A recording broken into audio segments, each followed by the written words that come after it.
Hey, y'all, welcome to Green Card Guys TV. We have a special guest named Ann Lee. She's currently a partner at Holland Hart, and she's going to share a lot of valuable information that, especially if you have a business, you need to know this, okay?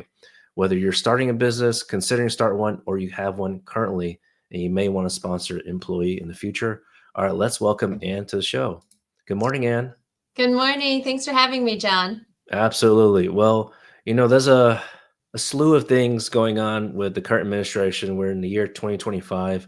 There is, just a lot of information that people need to know because there's a lot of concern. Some things that companies are not aware that they should be concerned about, and so that's why in this platform here at Green Card, this community, Green Card Guys, we really thank you for spending a few minutes with us and sharing those some tidbits. Great. John, you mentioned we are in a very different landscape, and a lot of people have heard in the news and so forth that brings up a lot of anxiety and fear and concern for a lot of the times for a right reason. They are targeting compliance, and that covers everything from your immigration compliance if you are sponsoring people already and making sure your public access files and audit packets and all of that is perfectly in line for your H-1Bs and E3s and all of that fun stuff.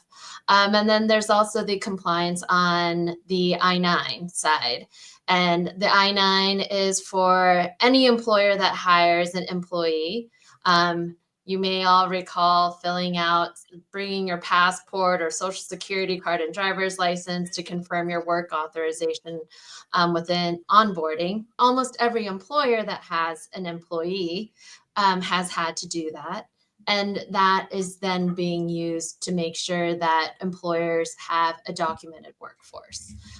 So employers are required to have a good faith at the time that you're hiring that the individual has valid work authorization and they have continuing valid work authorization. So for those of you that might be sponsoring people on visas, you're probably aware of once their visa expires, the legal team reaches out to you or hopefully beforehand to make sure that you're timely filing an extension or renewal. But then on the I-9 side, you'll also need to be re-verifying. One of the precautionary measures that we as employers can be doing is doing an internal audit. Even if you think everything is peachy keen, you never know, and trying to clean that up in advance of an investigation or worksite Right. enforcement. Thank you for sharing that concern, what companies should do. But with I-9, I mean, as immigration attorneys or just attorneys in general, it seems like with an individual company, they tend to consult with us a little bit later than preferred, than we may recommend. So just let's just say like, with my audience here, Green Card Guys, they're here maybe on even on EV, so they start their own company. Let's say with that kind of landscape, when should they hire a law firm like yours for your services for I-9 compliance? Sometimes it might be when you're in the process of doing a mergers and acquisition. So whether you're a small company or big company and you might be acquiring something, another company, then you might also then want to do an internal audit. And if you're not sure, because maybe you only have a few employees, there's plenty of I-9 trainings that you go to attend and see, okay, wait, what are all the things that I'm supposed to be doing on an I-9, even if the internet and YouTube say something? And then another might be maybe you don't have an attorney help with the internal audit, but at least provide you training to make sure. Or another scenario that I've seen is a company might be hesitant to have a legal team do a full I-9 audit, but maybe a sampling, not like too picking and choosing, but like a true random sampling so that they could see if there's any red flags and then making sure that you know how to fix them. So it might be in the sense of an internal audit situation that arises from a mergers and acquisition, or it might even be, and what's common right now is getting a social security mismatch letter. They're coming from the SSA, IRS, and sometimes even like your 401k and health insurance providers. And technically, it does not mean that you're supposed to like take action and fire any individual because it doesn't necessarily mean that they're undocumented, but you do have a responsibility to look into it further. It means don't ignore it. And that might be a great opportunity to say, okay, I got this letter. Let me look at my I-9s. Oh, wait a second. We just had a typo. Or, oh, well, they got married, so their name changed. And that, so the social security mismatch may come up for a number of reasons, but especially if you're having a large number of individuals coming up, then you might want to do an internal audit, reach out to a legal team to find out, wait a second, am I doing everything right? I want to make sure my T's are crossed and my I's are dotted. Thanks, Ann. And you know what? Most people might not know this, but many states don't have this mandatory e-verify. So that might think, okay, well, why still I-9 compliance? Well, because it's the law. You have to make sure person is not undocumented. They have the work authorization, but they need to make sure they do it the right way. It's kind of a fine balance, right, per se, Mhm. that they cannot discriminate at the same time. So Exactly. they have to make sure. So I'm sure there's some language you can share with us right now or later about that because it can, if they Google search, like anything else or use AI, Mhm. they might see some conflicting information, or they may not even see conflicting information. They might just see that one statement and just follow it blindly, unfortunately. So I I encourage think anyone in the audience, if you're a business owner, whether you just started or you're a seasoned business owner or HR, please contact Ann about I-9 compliance, of course, and among other things. well, you bring up a really good topic in terms of e-verify. And I've come across a few things. One is that just because you use e-verify doesn't mean you're necessarily using it properly. So there's this tentative non-confirmation alert that you might get. And if you don't resolve it, and then the case closes just because it's been unresolved for so long, that also means you're not necessarily using e-verify correctly, nor are you necessarily in I-9 compliance with good faith effort. And then the other side is a lot of employers think, well, if e-verify confirmed it, then they have valid work authorization. And that's not necessarily true either. People may have used other people's documentation or the numbers may be accurate. So they go through the e-verify system, but you still, as an employer, have the responsibility to make sure that the document in front of you is reasonably reliable and that it reasonably relates to the person that's sitting in front of you providing the documents. So it's not a foolproof. It may help, but that's a great point in bringing up e-verify. Oh boy, the whole reasonableness standard. I think we What's all think we're reasonable? reasonable. We all think we're reasonable. So I gather what you're saying is also to not necessarily rely on these like payroll type softwares to say if they check mark yes, verify if they have the proper documentation. That based on what you said, that's not enough. Don't just rely on these kind of softwares only. Exactly. And to that extent, there have been audits of I-9 software, and companies have been on the hook because the I-9 software that they were using hasn't been reliable. Also, if you need help in terms of auditing the I-9 platform that you may be using, please feel free to reach out. All right, yeah, that was very helpful. Now let's switch gears here. This with this current administration, well, just in general, usually when there's a Republican administration, they tend to have some workplace raids. And I believe you had a scenario recently where you had to provide advice to a client. Is there some tidbits you can share with those in our audience? We are seeing that the raids are happening, and we've also been informed that with a lot of the finally budget approvals, in order to actually staff up, that should be ramping up a lot faster, pretty exponentially shortly. So we'll likely be expecting more and more worksite enforcement investigations and raids. With that said, I know there's been a lot on the internet about judicial warrant versus administrative warrant and what scenarios do you have to comply versus not. But the biggest thing I would say is we, at the end of the day, want to be courteous and professional because being rude to an officer, especially when they do have the power and discretion, is not going to work to your advantage. The second is being helpful to the extent that you're being courteous without providing too much information, and then reaching out to counsel. So staying calm and collected and helpful, but reaching out to counsel in order to make sure, whether it's your in-house counsel or the attorneys that you have on call, so that they can help vet through whichever situation. There might be a scenario where they have no warrant, they just come to knock, and you may want to train your front desk and receptionist people to be able to say, hey, thank you for coming. I'm not equipped to help you, but is it okay if I take your business card and then reach out to the contact that would be able to assist you? And that way, we're kind of following along the lines of being courteous, helpful, but also reaching out to counsel or the point of contact. And then if they do have a piece of paper, whether it's an administrative warrant or judicial warrant, the counsel would be able to help, especially in that scenario of, okay, wait a second. I know we only have to comply with a judicial warrant signed by a judge from a court, but we may still want to be helpful here because we don't want them to come back for some other reason. So it sounds like these agents, federal agents, will come in to the workplace. Let's just say it's you mentioned a distinction there: workplace, worksite enforcement versus workplace raid. So, but let's say it's more of a worksite enforcement, like I guess quote unquote less dramatic in a sense. Right. The front desk person, the secretary, assistant, they can quote unquote buy some time so that the council can set up a future meeting so that those agents don't necessarily have to check Mhm. the records in that moment, right? It depends, depending on the scenario. I think the Mm. raid is the what we see in the news of people with that are armed.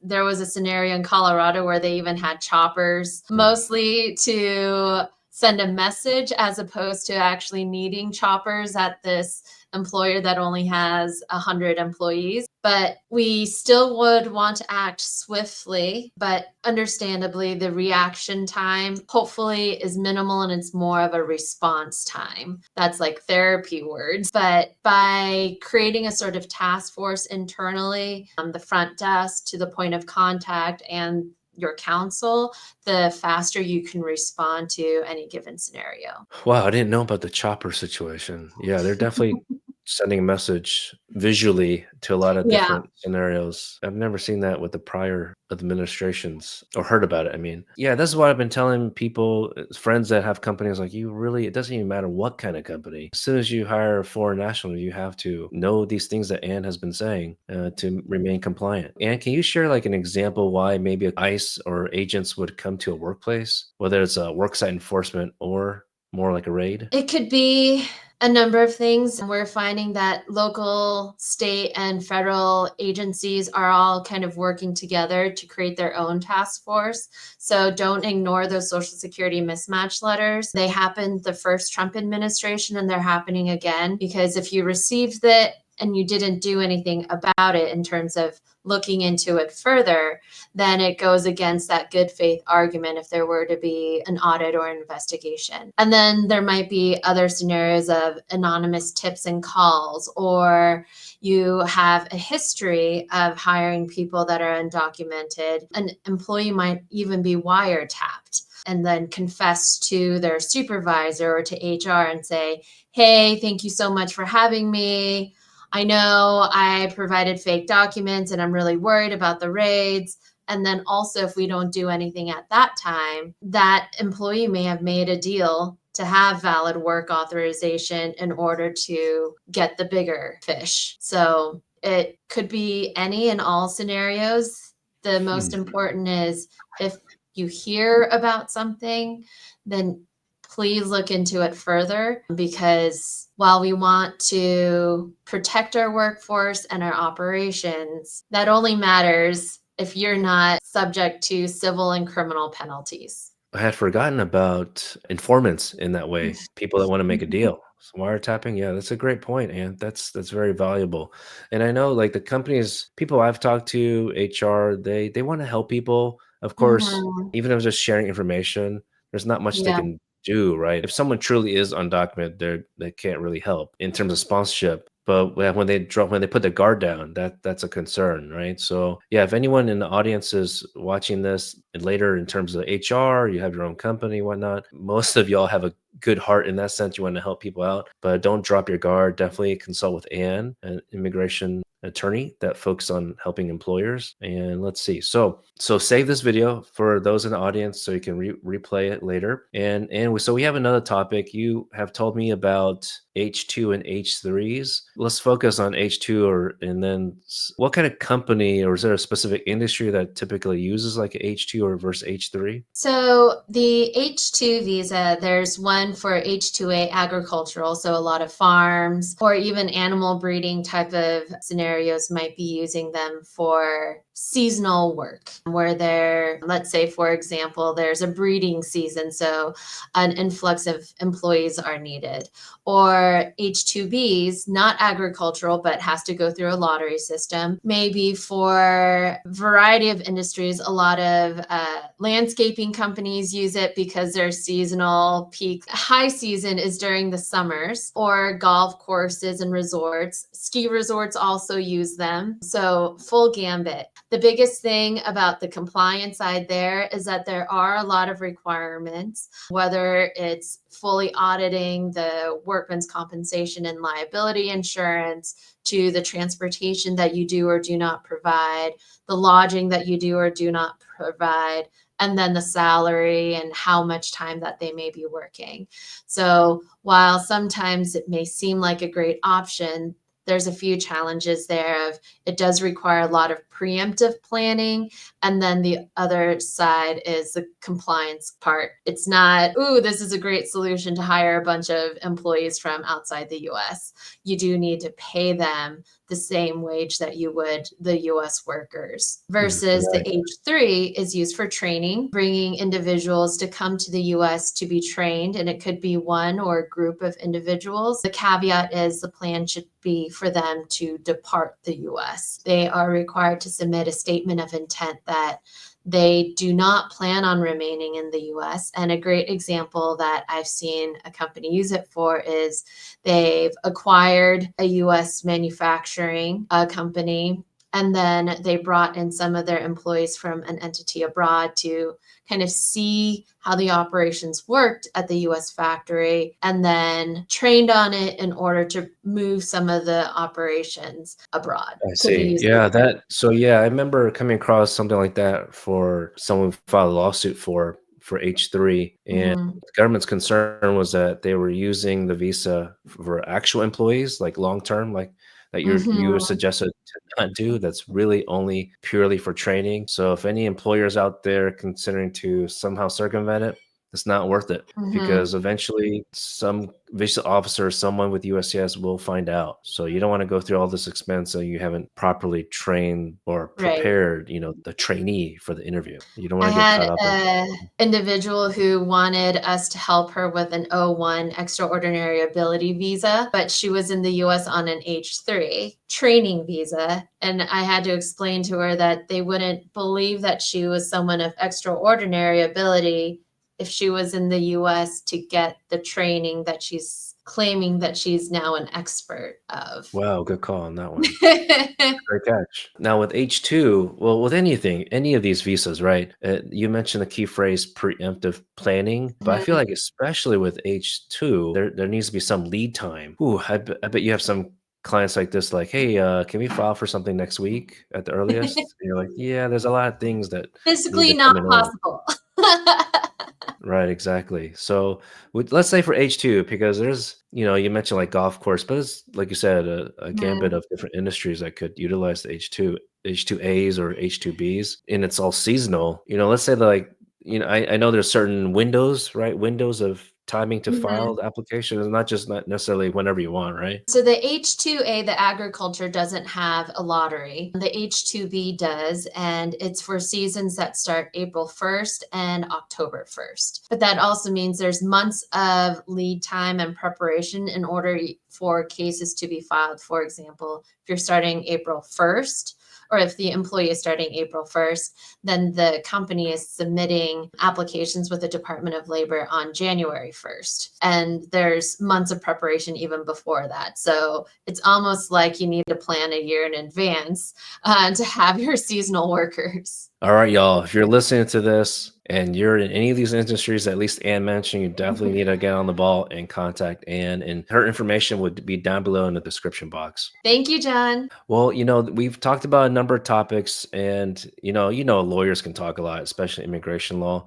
But any last takeaway that you can share with our audience? For both compliance and immigration, even the immigration that you're going to John for, it's plan in advance and ask the questions in advance because they're shocking, aren't really quick fixes for things, especially nowadays. Yeah, not a quick fix. That is a theme, I feel like, for my entire career. Let people know that. Yeah. So yeah, that's a great takeaway, especially in your niche, and that I think people need to realize that you can't just go to any like general practitioner for this kind of Mhm. proper advice. So again, y'all, if you finally realize you need this kind of advice, please consult Ann, or you can contact my team and we'll get y'all connected. All right, Ann. Well, we greatly appreciate it, and we'll love to have you back on in the future. Thank you, John. Have a great day.